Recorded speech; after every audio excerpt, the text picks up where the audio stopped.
Pemirsa parilaksana mahasiswa wiaden siswa wantah anut ring role model inggih punika dosen wiaden guru. Yening prekanti pantaraning guru miwah dosen sareng anak didik sida kelaksanayang mejanten karakter anak sida metuang parilaksana anak alit sane luwih.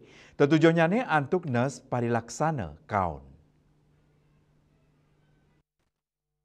Guru miwa dosen patut medue karakter tuladan sane kedadosang imbe majeng peserta didik. Ringgala ukuran ake kuninga yang aspirasi anak muda. Puni kemawinan perilaksana anak alit patut keselain becik oleh guru miwa dosen. Ini ke puni kenggodarang akademisi Profesor Ketut Sude. Yuanane medue hak antuk kuninga yang aspirasi ini pun nanging patut anutin tata susila sane memargi. Sebenarnya kalau tingkat perguruan tinggi itu memang secara edukatif ya, secara kematangan ya memang sudah boleh menyuarakan hati nuraninya, aspirasinya gitu. Cuman persoalannya kan ini perlu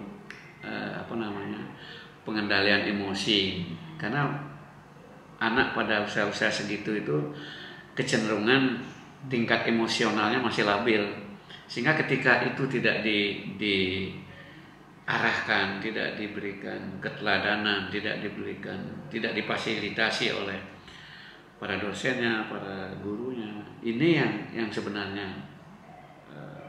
berbahaya gitu.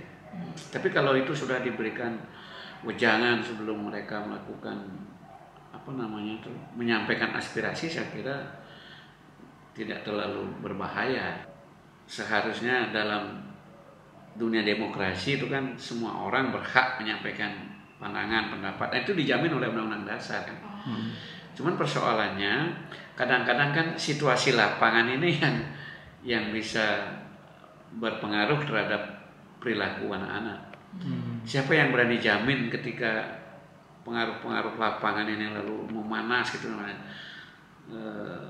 sehingga bisa bermuara pada tindakan-tindakan yang bersifat destruktif itu kan.